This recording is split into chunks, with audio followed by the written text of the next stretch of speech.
Sa aming panayam kahapon dito sa News to Go, binatikos ni Attorney Lorna Capunan, abogado ni Janet Lim Napoles, ang Philippine Daily Inquirer. Iginiit ni Capunan na nang magpunta siya sa Inquirer si Napoles, gusto lang niyang makipag-usap sa Editor-in-Chief na si Letty Jimenez Magsanok para umipela na huwag idamay ang kanilang pamilya. Ang kanyang pamilya sa issue na umano'y 10 bilyong pisong pork barrel scam. Pero nauwi ito sa isang roundtable discussion kasama mga editor, reporter at kolumnista ng Inquirer.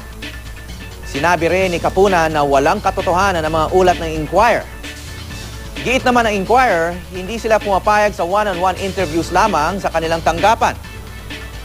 Ayon kay Raul Pangalangan, publisher ng Inquirer, sinabihan nila si Napoles na haharap siya sa isang roundtable discussion bago pa siya pumasok sa kanilang opisina.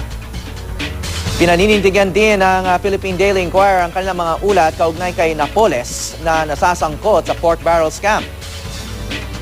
Ayon kay Pangalangan, ilang buwan silang nagsaliksik kaugnay sa issue bago ito inilathala.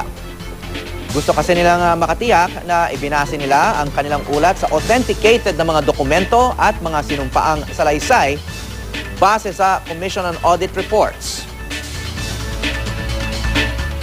We relied upon very authoritative evidence before we came out with the report, fully knowing that the report was coming out with such very heavy and grave accusations against a lot of people. So if the concern is that the reports were casting allegations carelessly, that is absolutely not true.